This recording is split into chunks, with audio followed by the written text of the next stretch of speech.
From the last class, we have learned different kind of industry protocols like Profibus, Profinet, Modbus, Fieldbus. In consequent with that protocol, so today first we will learn one that kind of protocol which is very often used in industry communication networks, that is the device net. Then the next topic that is very useful as well as the very popular for the IIoT, that is industrial IoT, that is MQTT. You may have heard or may have seen in different sections MQTT, and another technology for the communication that is very very technologically advanced communication protocol, that is LoRa. So we will learn these three things in detail in today's class. So let's start with the device net. So let's take a journey through the automation world of device net. Device net is an application level protocol used in the automation environment. It's a communication tool that allows you to logically talk between a PLC and many control devices such as motors, conveyors, flow meters, level sensors, etc. So instead of talking to the PLC directly, you have, so this is our automation pyramids, you know. So this part is our PLC part. So instead of talking to the PLC directly to discrete IO modules, it talks via a device net scanner. It was originally developed by the Allen Bradley, which is a Rockwell automation brand, and they decide to share this new technology with others and make it an open network. I'm talking about around 2000 to 2002. Now DeviceNet is now managed by Open Device Vendors Association, or ODVA. It is an organization that develops standards and allows third-party vendors to utilize the network protocol. DeviceNet follows the Open System Interconnection, or OSI model. Before going to the OSI model, you can see that there are different kind of vendors are there, like Omron, Schneider, C. They are actually using this DeviceNet as they are licensed by the ODVA. Now the DeviceNet allows the OSI model that uses 7 layers. That is a very basic of the networking layers, that is, you know, physical, data link, network, transport, session, presentation and application layer. Okay, and it's based on the CIP protocol, or it is called as the Common Industrial Protocol, or CIP, and it uses 3 upper layers of CIP, these 3 layers, and 4 bottom layers have been adapted to DeviceNet applications.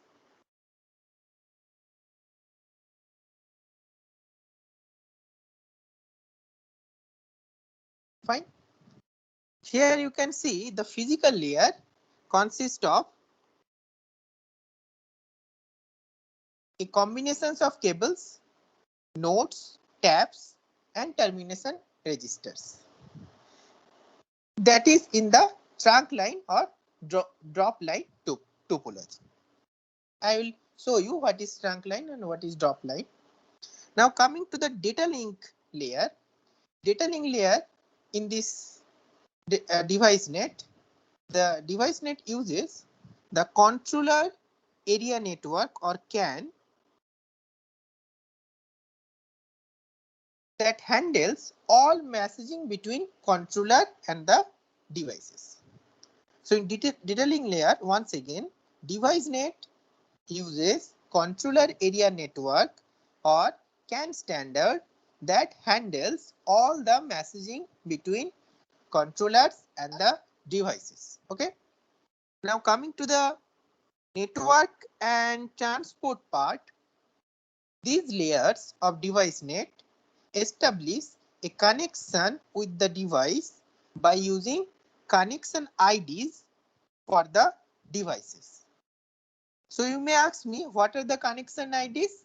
So that connection ID may be MAC ID or a message ID. And the valid range of these addresses, ID means there should be associated with some addresses, and that the valid range of these node addresses is 0 to 6363. So maximum you can add 64 nodes in this kind of protocol. The advantages of this connection ID is that it enables device net to identify duplicate addresses by looking the MAC ID and signaling to the user that needs to be fixed. For example, you can see for these two drop line, whatever this is called the drop line, and this length, I mean this is called the trunk line. So here you can see that as the MAC ID of these two devices, for example, this device, so maybe some sensor, maybe some motor, as both are duplicate, I mean same, so it will signal you to fix it, I mean to resolve it.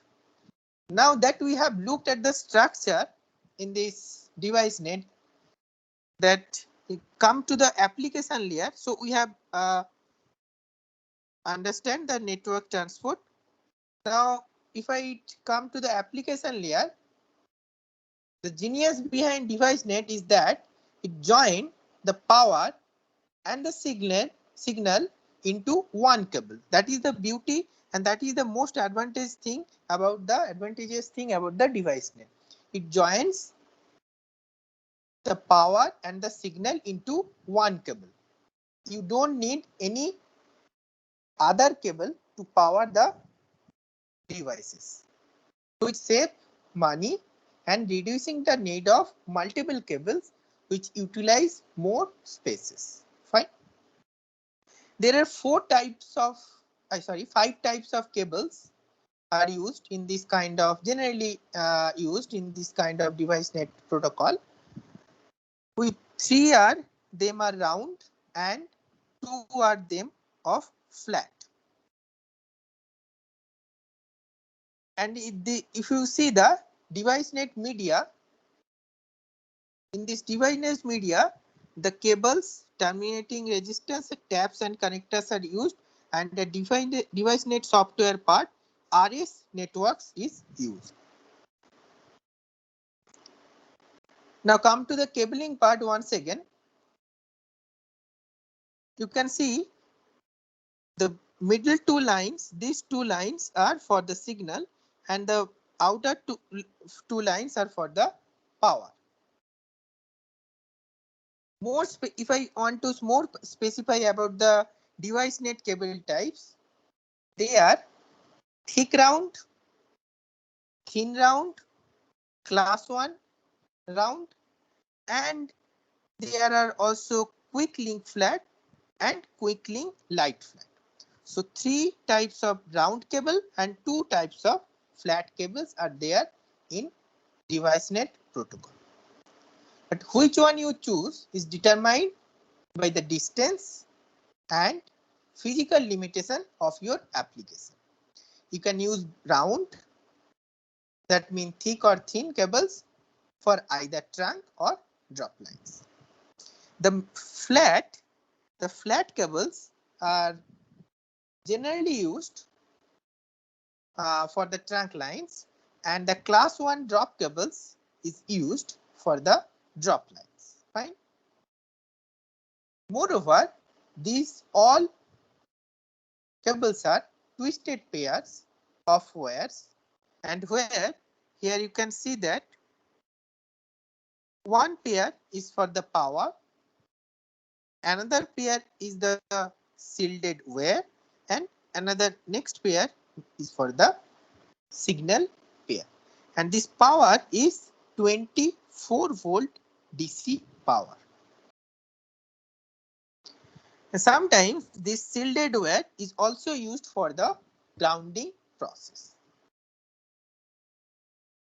The cable that you choose to fit your application will be based on mainly on the distance. How?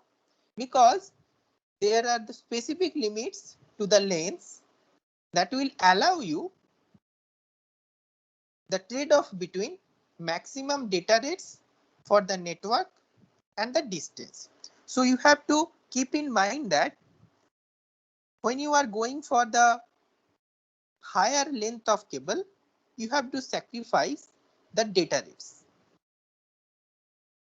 Here, the distance are generally measured by two variables. One is trunk line distance from here to here. So this is your trunk line distance.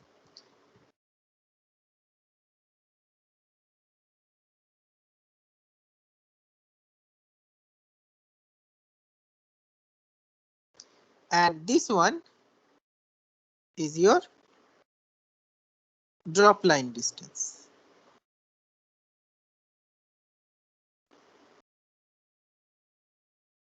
Fine. In general, device net data rates are 125 kbps, 250 kbps, and 500 kbps. And you have to keep in mind that the longer the length needed will result in a slower data rate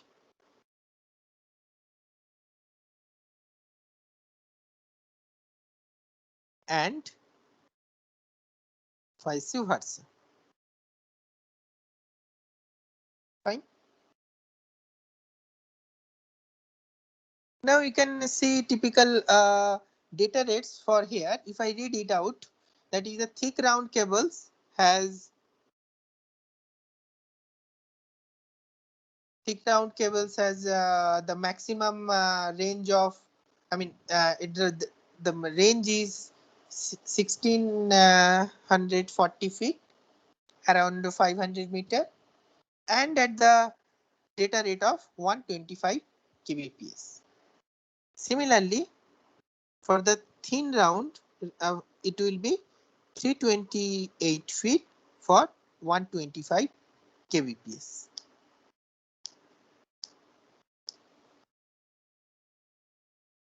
Since there are no predetermined cord length, you can put connection to fat cables anywhere on the line, and making this choice great for the device placement. So you can use both kind of cables, either round or flat type, according to your requirement for the data rate. Now coming to the most important part, that is the terminating register of this device net protocol, that is the trunk line. So which is trunk line? This line. It requires 120 ohm terminating resistance, which has 1% of error, and the power rating of its 0.25 watts. and it is required at each end of the trunk line, and that is directly connected across the signal wires. This terminating register reduce electrical noise, and without them, the device net will not work properly. Now coming to the drop lines, the drop lines connect the devices to the trunk line, and the data rate you choose determines the total drop line length that is allowed. I mean, the trunk line plus drop lines will be your total length of the cables. The biggest restriction for the drop line is that the maximum cable distance from any device to the trunk line is 20 feet. So that should be maximum of 20 feet. And sorry, this length should be maximum of 20 feet.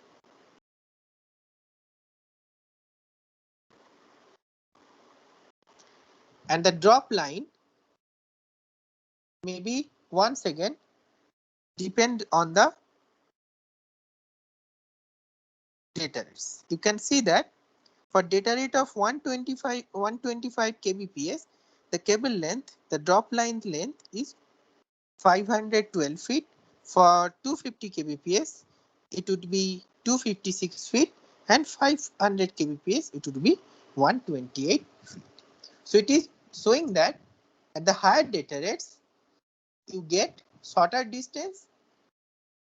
Shorter distance your network can reach, and lower data rates get you further reaching capabilities. Fine. Not only this, you can connect trunk line to the device using multiple types of taps and connectors, either directly to the trunk line or by branching or by daisy chaining them together. So this choice will impact the total drop length calculation, because the direct connections are considered zero drop, while branching or daisy chaining adds to that calculation.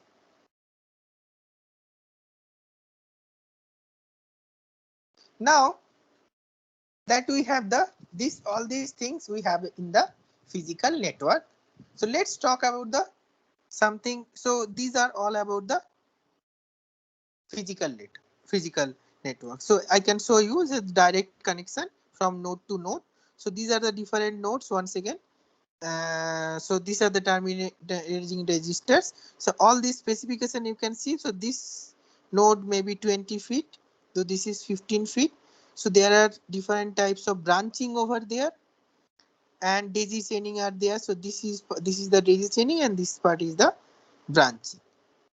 But you have to always keep in mind that there is a trade-off between the data rate and the length of the cables. Now coming to the software part, Allen Bradley developed RS networks for the device net, and that able to map and assign all the addresses in the device which are in this device network. The RSNet devices, the RS networks for the device net uses either a graphical or a spreads. You can see the graphical type of things. There are different types of devices there, or a spreadsheet type of mapping. So it is easier for a engineer to understand in this way, and the configuration is set up in all the devices, and that can be downloaded using the DeviceNet scanner. The DeviceNet scanner is a hardware piece that resides in the PLC chassis. and you can see that. So inside this you will find, so this part is the device net scanner, and this is resides in the PLC chassis, and it can talk to the PLC through the back plane. See, this is the back plane of the PLC.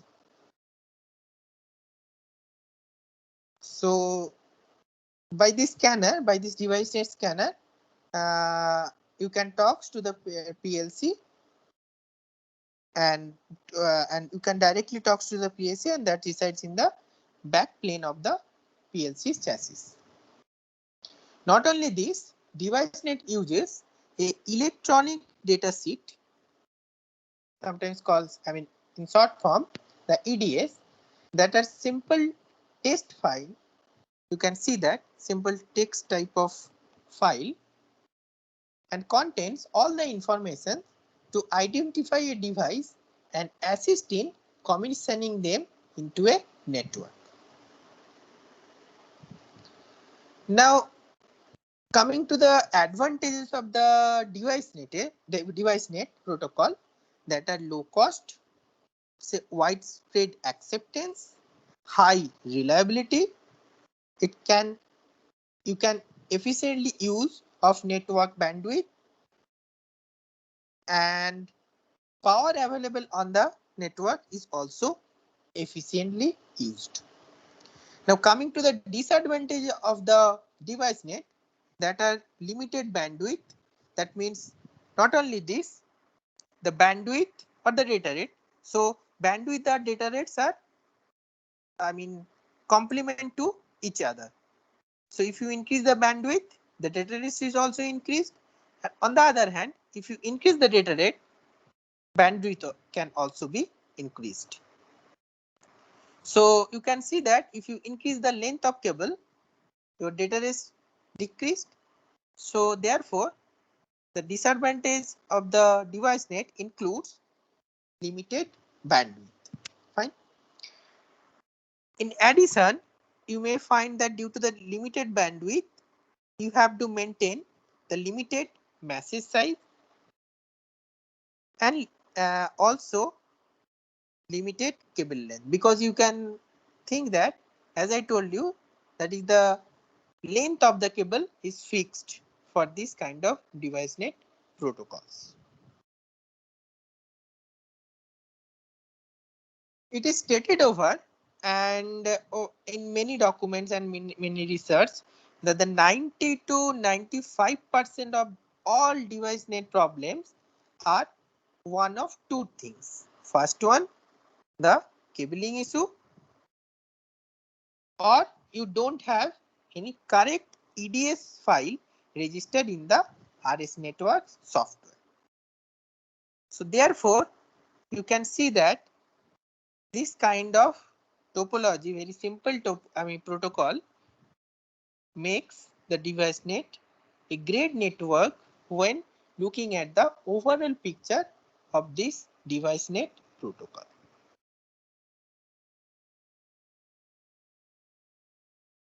Now, coming to the MQTT, MQTT stands for Message Queue Telemetry Transport. This is also very well known and machine to machine communication protocol, and very commonly used in different applications, for example WhatsApp. So it will also enables you the end-to-end transcription. The MQTT, or Message Queue Telemetry Transport, is a lightweight, is a kind of publish subscribe network protocol that transport message between devices, that is publisher and subscriber, one-to-one machine transmission. It is suited for transport of telemetry, that is mainly related to the data. Okay, so that data may be sensor data, That data may be encrypted message and so on. So therefore, it is suited for machine to machine communication protocol and very widely used this for this kind of application. Although there is advanced message queue transport, protocols are there, but all the basic idea is on this MQTT protocol. Now coming to the MQTT protocol, so you have to understand what is publish, what is subscribe, what the protocol actually want to tells you is that this kind of protocols, for example, let's start with an easy solution, example.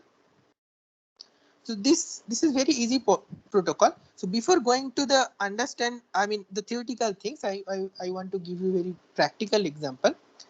That is, so what if I list the components of this kind of protocols? These are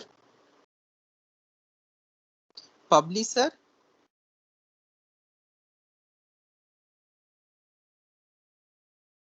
subscriber,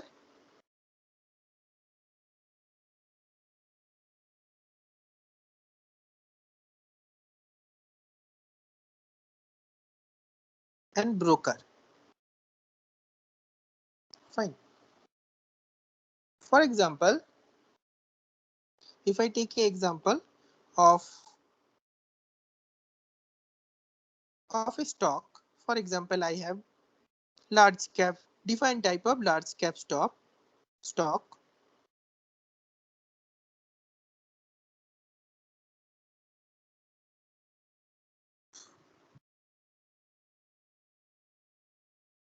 And in between them,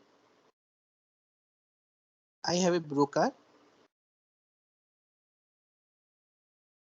And there are some clients are there. The people, normal people. So these are the large cap companies inside it. So in general, what happened? So broker will, so if you want to purchase any share of any large cap or any company, so for example, there are large cap companies are there. So if you want to purchase the share of any company, what you in general not nowadays, before what happened, you go to the broker. In general also you must have to go to the one broker. You have to take a help of one broker, and that broker will give you the stock, isn't it? Similarly, here what happened is that if you are a subscriber, so you are a subscriber,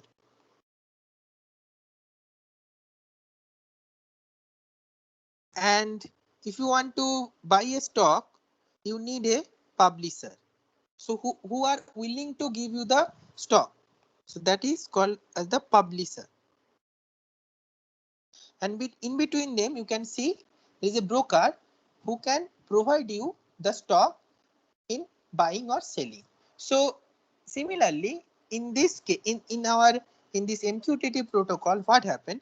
This large cap these companies can be configured with the sensors.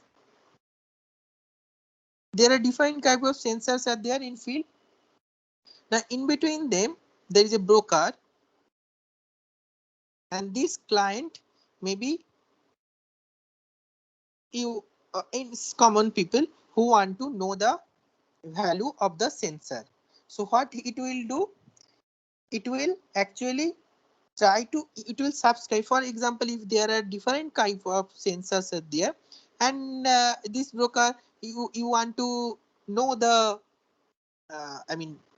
data reading of the different sensors, what you will do, you will subscribe particular sensor or different sensors. For example, you want to know the temperature of particular area. So what you will do, you will subscribe through a broker. So this is called as the subscription.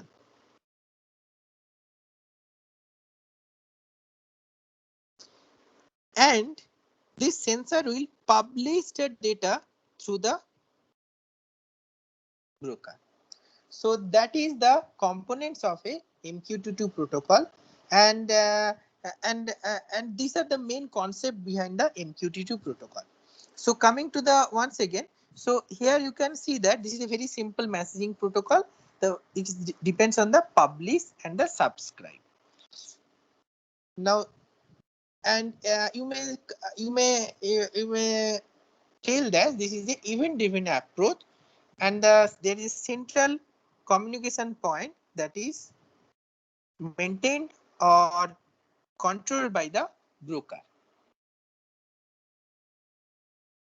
Now coming to the topic of the, okay, just I forget to forget to mention you that it is introduced by the IBM in 1999. Now coming to the topic, how can this kind of concept can be implemented by MQTT protocol? That is called as the topic. So here you can see that.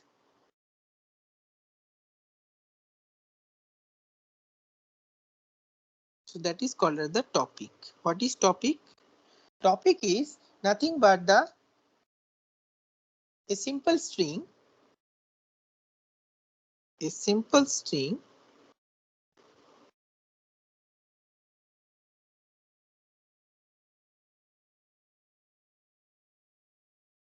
and maybe some hierarchical label, and that is separated by slash. Now directly come to the thing. For example, you are somewhere in your office, so you are so you suppose you client one, this client one wants to, so this is okay, let's draw the once again. So this is your home, so this is my home. I'm poor at drawing, don't bother this. So, and this is my office.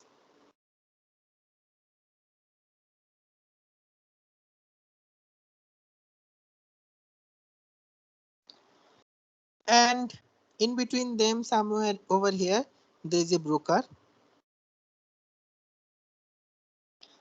Suppose I have a temperature sensor in my home, and I am here in this office, and I want to know what is the temperature at my room, okay, or at my hall. There are halls, there are kitchens, there are bedrooms are there, different type of rooms are there. So I want to know the temperature of my hall. So what I do, I will write a topic. What is that topic? That is, I told you, that is simple string and separated by a slash. So that topic may be home slash hall slash temperature. So this is the topic, and I am a client. So by sending this topic, I am subscribing the data of the sensor, which is nothing but a temperature sensor, which is located at the hall of my house. Got my point? Repeating once again, I am a client. I am subscribing the sensor data, that is the temperature sensor data, which is located at the hall of my house, and by writing this kind of string, and that is called the subscription. Got my point? And what will be, so this is the this way communication. So what will be the next communication? So that temperature sensor which are situated or located at my hall, at the hall in my house, in my home, that will publish the data that will publish the sensor data through the broker. Fine. Now you may ask me why not? So this is called as the single level transport. So you may ask me, can I, if I want to uh, know the temperature of my hall as well as kitchen as well as my bedroom as well as my balcony, what can I do? Is there any provision for that? Yes, the MQTT protocol has it can give you the versatile application and the versatile opportunities. So that's why it is very much popular nowadays. So same string I can write in this way: home slash plus slash temperature. This plus maybe hall, maybe kitchen, maybe bedroom, or anywhere else where the temperature sensor is installed. So instead of taking data itself, only for the hall, I am subscribing the temperature sensor data for hall as well as kitchen as well as the bedroom, wherever it is installed. So that is sometimes called the wildcard. This kind of technique is called the wildcard. So that's why you can see that this topic is case sensitive. So plus is a case kind of thing. So that's why the topic is case sensitive. So this is also sometimes called the single level wildcard. Now, if I want to, if there is another kind of sample, this is single level. So I can only get the reading of the temperature. For example, I have also the humidity sensor in my room, smoke detector in my room, gas sensor in my room. So I want all of these data at a time. So I want to subscribe all the sensor data at a time. So what is that called? That is called the multi-level wildcard.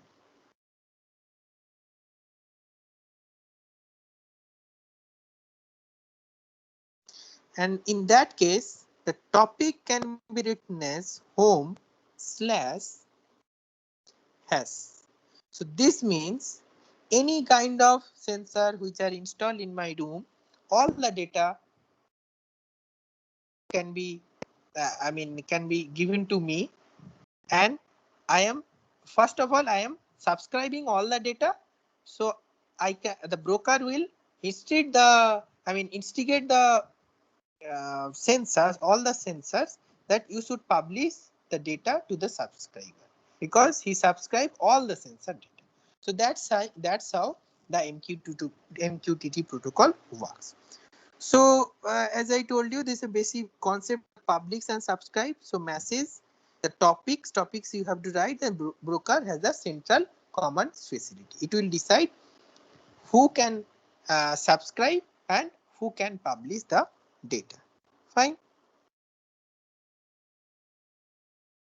So I have already discussed all these things. You can see that. So here you can see that this is the Node-RED. This is the kind of MQTT client. So home office lamp.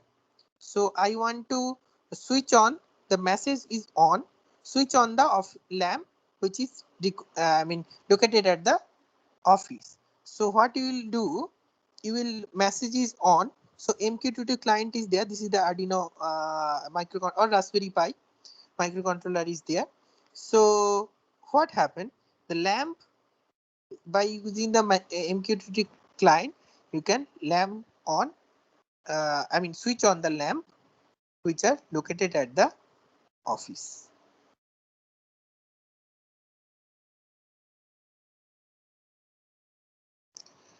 Now coming to the another popular protocol, radio frequency based communication protocol, that is known as the LoRa, or long range communication protocol, and you may find that the logo of this LoRa will be something looks like this. So LoRa stands for long range, LO for long range, RA for long range protocol, and it is acquired by the Semtech. Although it was invented by some other startup, but it was right now it is acquired by the Semtech. Now, what is LoRa? In simple words, if I tell you that, suppose you have a field and you have sensor node or a defined type of sensor.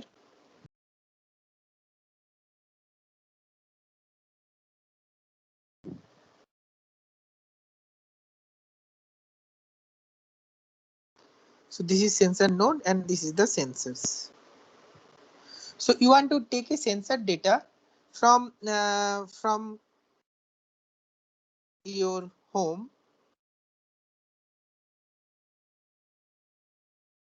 that may be 1 to 2 kilometer,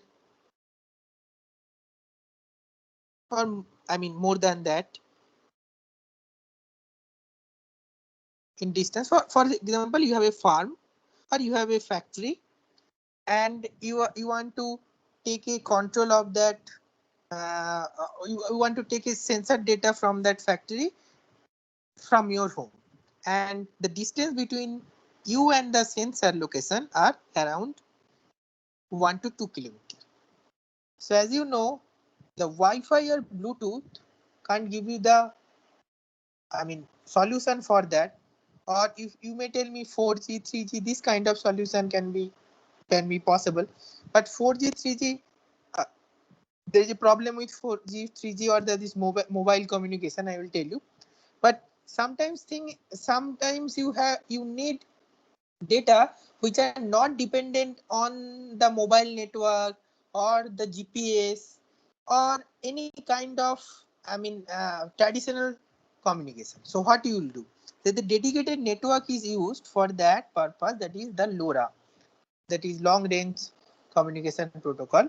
By using this protocol, what you will see is that when the as I told you, the Wi-Fi in this kind of problem, the Wi-Fi or Bluetooth you can't use, because the range of this Wi-Fi or Bluetooth within 200 meter to the 500 meter maximum, max to max.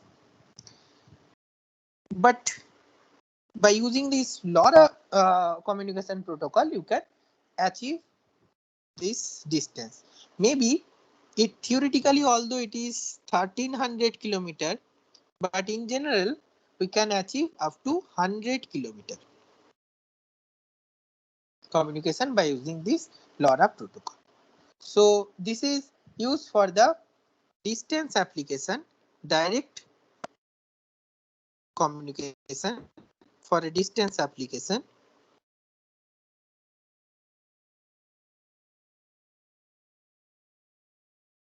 And the data you can send, that is very less. It is for example sensor data, not the video data. So the maximum data rate you will find, data rate over here is around 50 kbps. Very low, isn't it? So you can't send video or image using this protocol. So what is the advantage? Advantages are as follows.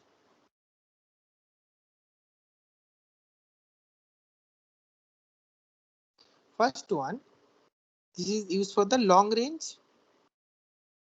dedicated protocol, long range dedicated,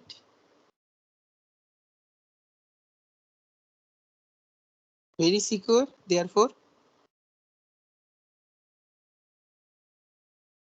and another important point is the low power. because you know that if you switch on your Wi-Fi or Bluetooth throughout the day in your mobile phone, your battery can drain easily. Instead of switch on or keep the switch, I mean, if you switch off the your Wi-Fi or Bluetooth, you know that your battery, for the same battery percent, you can talk, you can simple use your mobile phone for 2 days. But if you are switch on the Bluetooth or the Wi-Fi, it may be 5 hours or 6 hours. You have to charge it again. So but in case of LoRa, the power required is very low. Sometimes you can see that by using simple two pencil battery, two AAA pencil battery or a lithium ion battery, the LoRa devices can be run up to for 1 year. Okay, so that is the main advantages of the LoRa protocol, and that's why now the LoRa is also used for the satellite communication and the space in International Space Station. Now, coming to the disadvantages of the LoRa protocol,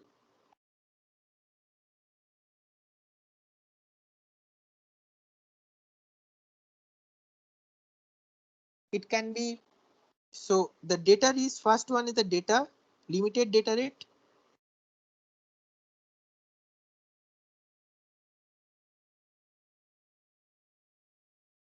Second one,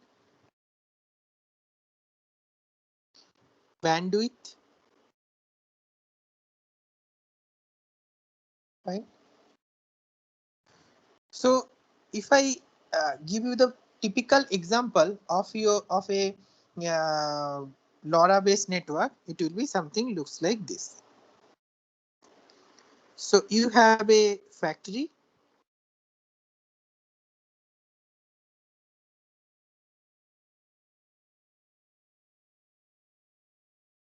and you have already installed different sensor at different location,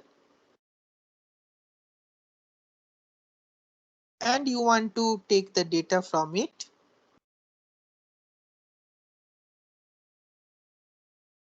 So what you have a sensor node. Sensor node is nothing but which is collecting the data from the different senses and transmitting the data. So this is sensor node,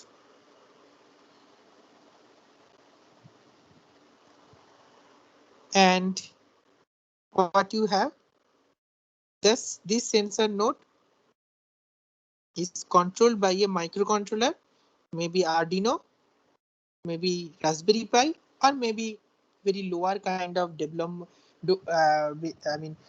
very low cost development board, microcontroller,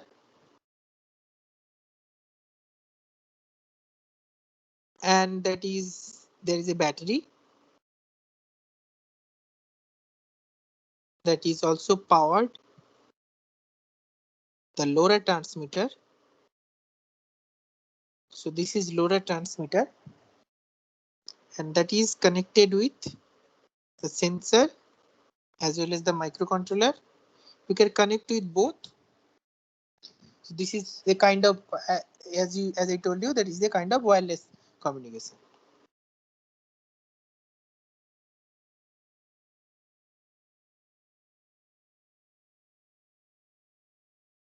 Fine. And somewhere around 2 kilometer to 5 kilometer apart, you are at the home,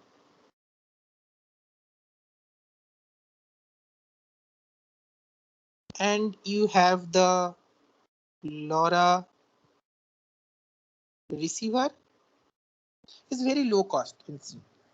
Within 1,000 rupees you can get the both of these things, and you have a mobile or any laptop, so you can get all the data from you, whatever, I mean all the data at your home. So that is the very basic idea of the LoRa network. Fine. So you may ask me, is that a joke? Is that a magic that the LoRa networks gives us? No, it is not a magic. There is a wireless communication technology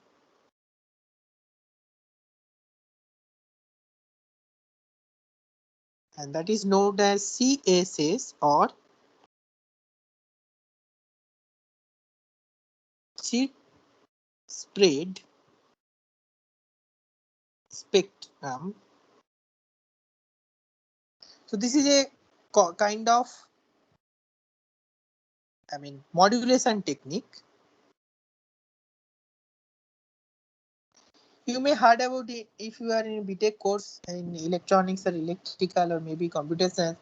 You may heard about the defined communication like AM, AM you may know, amplitude modulation, frequency modulation, FM, ASK, PSK. Similarly, this CSS, chip spread spectrum modulation technique, is very advanced kind of modulation techniques which will give you this kind of this kind of technology, and that's why this LoRa techniques is generally based on this CSS CSS modulation technique. So if I go for the difference between the LoRa and the LTE that is widely used in today's life, that is LTE and the LoRa. So in modulation technique, so LTE means you know that 4G, 3G, all these things. So LTE is used the FDMA, frequency division multiple access technique. While the LoRa use CSS, chip spread spectrum modulation techniques. If we come to the data rate is, as I told you, very low, 50 kbps. But here you can get 10 Mbps, very high. If you go for the link budget is around 154 dBm and here 130 dBm. Now you may ask me, what is link budget? Link budget is kind of thing. For example, you have a transmitter which is transmitting the data and you have a receiver over here which can receive the data. In general, that in between them there may be several things, maybe some house, maybe some different kind of trees, obstacles. So link budget in simple words is that how this signal, this transmitting signal, overcome these obstacles and how the data can be acquired with great quality at the receiver end. Simply higher the link budget, that means greater the quality of data received. What my point? So that is also so therefore the link budget is I mean better than that of the LT. In general, as I told you, in theoretically it may be 1300 kilometer, but as today, as per that is maximum 700 kilometer is achieved by using the LoRa network. Now coming to the bandwidth versus data range. This is data rate versus bandwidth. You can see that the Wi-Fi is very, so as I told you, there is data rate and the bandwidth are complement to each other. If the bandwidth increase, data rate also increase, and bandwidth decrease, range is also decrease. So you can see that the Wi-Fi has the very high data rate. So therefore you can see that range is very low. Similarly for Bluetooth, BLE, Zigbee, these are for the low range communication. but you can achieve very high data rate. Whereas cellular communication has the both kind of things. That is, you can get the higher data rate as well as the range. But problem is that is very costly, as well as the power consuming, as well as you have to maintain very. You have to invest very huge money for that communication.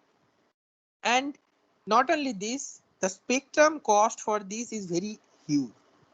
On the other hand, the LP, the LoRa-WAN or wide area network, although the data range is very low, but the range is higher, even higher than that of the cellular communication. So there are some typical values are noted over here for the Bluetooth, Wi-Fi, 3G and the LoRa. So this is a typical LoRa transmitter and receiver chip. You can see that it has the inbuilt antenna.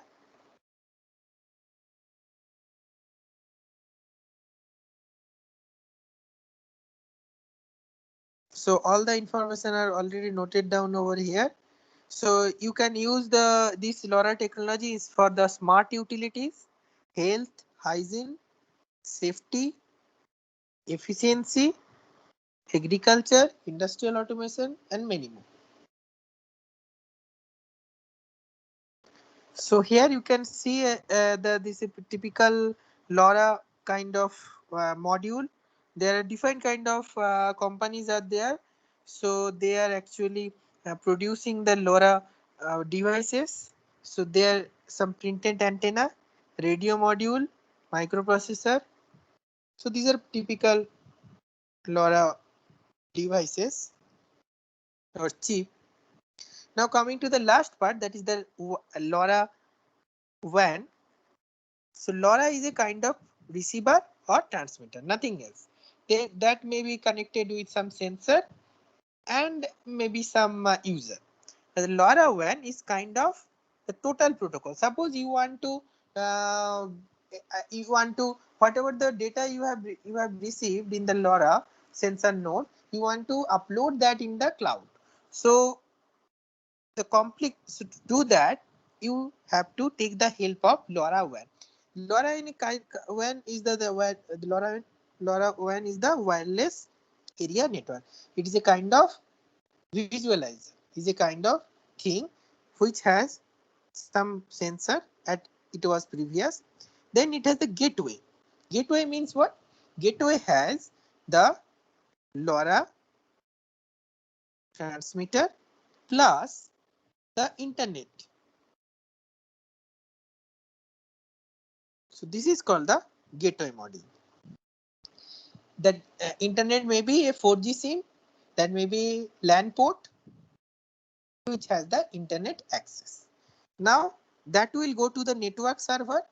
Network server, it may be on premises or it may be a cloud, and that network servers free. There are some free network servers are already available. You can use that. That is ThingSpeak.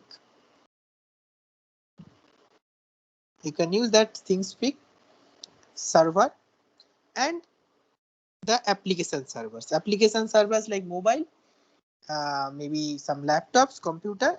So this is all about a connection, and this is all about the LoRaWAN.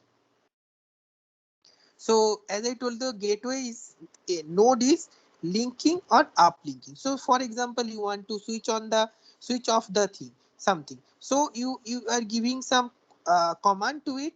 So that will be download to the LoRa node. And if you want to take the data from it, so that will be uplinked to the gateway and you will take the data. This is the vice versa communication, both way.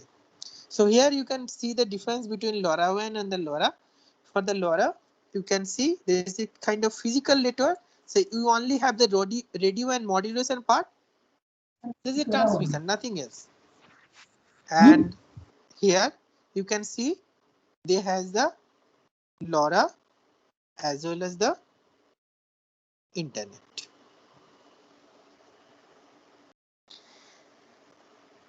Last thing, that is the band. That is a kind of frequencies band for this communication.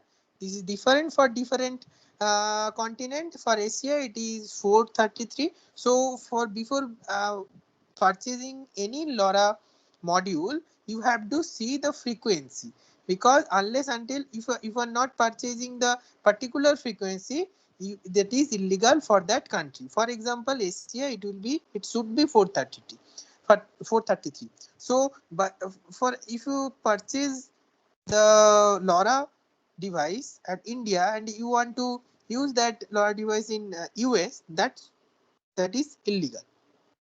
So you have to think, you have to see what is the frequency before purchasing any LoRa network or devices. That may be gateway, that may be device, that may be transmitter, that may be receiver, anything. So this is the typical connection diagram. You can see this is a kind of rain sensor. So here you have a rain sensor, you have a light sensor. So these are the sensors. So sensor 1, sensor 2, sensor 3. So you have simple Li-ion battery. So this is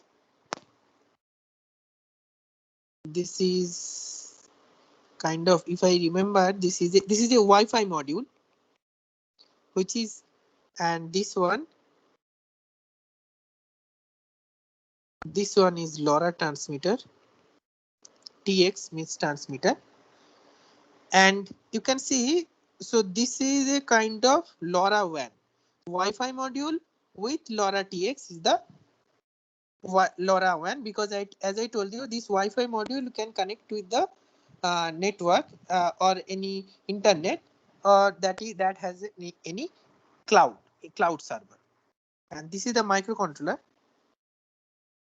So this is the typical the typical application specific LoRa network at the sensor end. Okay, that's all about theoretical thing in this today's class. So we have complicated we have completed the second thing, that is the different basic networking, communication protocol, sensor network, and machine to machine communication. So these LoRa is also kind of machine to machine communication and very secured network. So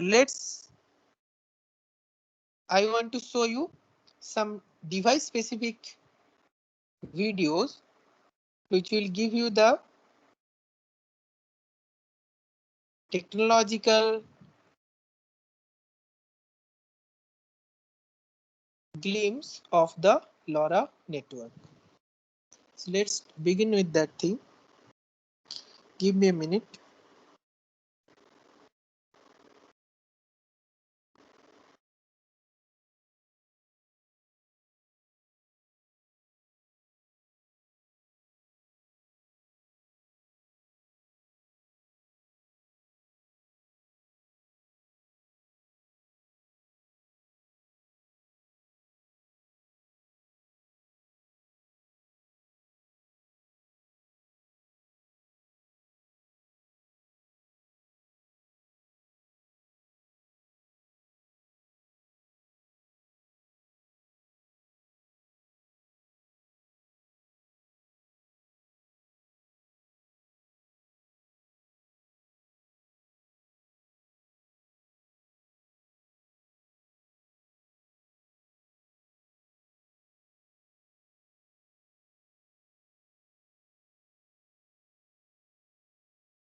Low Power WAN.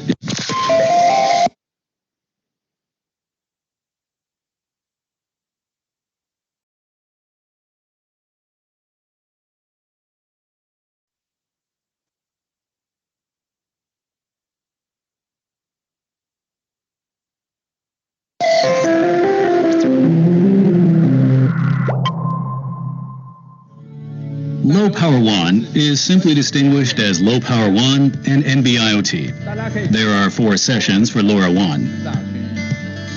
N nodes deliver sensor data via LoRa radio frequency to LoRa gateway. An RF adapter is needed due to the fact that some legacy sensors have no RF capability. The LoRa gateway will deliver all the LoRa RF data via LAN to the next stage LoRa network server for data arrangement after receiving. Network server, which is a core zone to concentrate all LoRa data, then dispatches data to the specified application server. The application server, based on different requirements, will handle data processing on the corresponding application server. For security, LoRaWAN supports the SSL security mechanism. It provides a specified 2-session key for both network server session key and application session key to ensure data security. Can Ether1 simplify such complicated architecture up to 4 layers? The answer is an absolute yes. Edge 1 is an industrial LoRa Edge node for LoRa data capture. It is able to integrate the data from remote sensors, then deliver sensor data through a LoRa RF uplink. AirPace is an IoT edge computing gateway. It consolidates LoRa gateway, LoRa network server, and application server, making 3-in-1. Simplifying the network deployment, it supports a maximum of 300 LoRa nodes, which ensures efficient data collection. Let's recall how Ether1 simplifies LoRaWAN architecture. First, on the remote side, connect to Edge 1 by using either RS485 for Modbus over RTU protocol or analog input sensor. Edge 1 will convert sensor data to LoRa signal and deliver to AirPace, then to the data control center for more data processing. To build a great LoRaWAN solution, use AirPace plus Edge 1.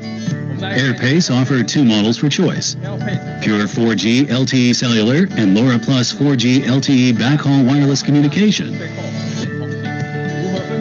What is the difference between the 2 models? Check the antennas first. If there is 1 LoRa antenna plus 2 4G cellular antennae, and the label on the bottom shows CL, that means this is a 4G LTE LoRa gateway. 3 key functions of AirPace: combining LoRa gateway, LoRa network server, and application server in one AirPace.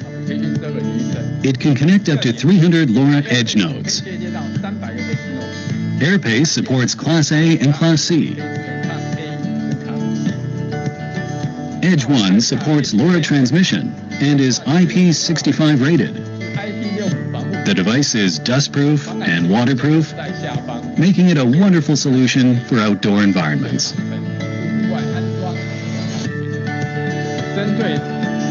Edge 1 supports power-saving Class A and in-time communication Class C. The data transmission period can be set to from 30 seconds to 10 hours. Supports 16 megabytes capacity for data log. Let's check the pin assignment, starting with 321 and 123. 3 sets of analog input, suitable for 0 to 10 volt sensor signals or 4 to 20 milliampere sensors. 2 sets of digital input, support logical input and reaction function. 10 volt sensor signal.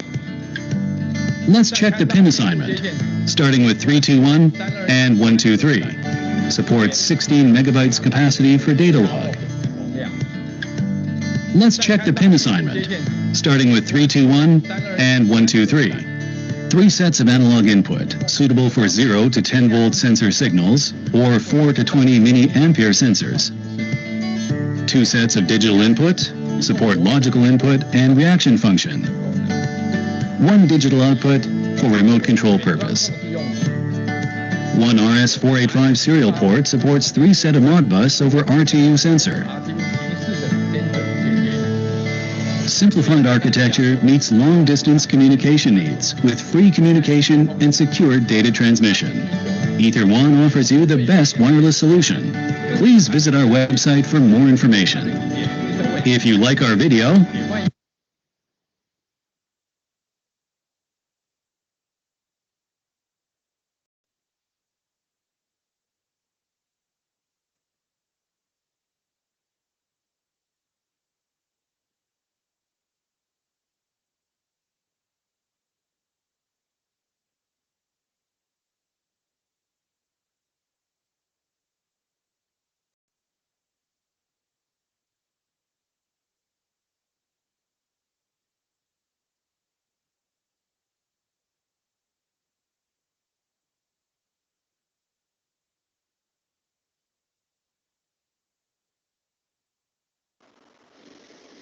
So do you have any questions? So you can ask me, or otherwise that's it for the class for the today, and we will meet again on this Sunday.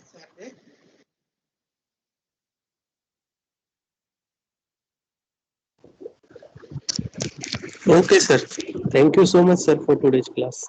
Thank you. Okay.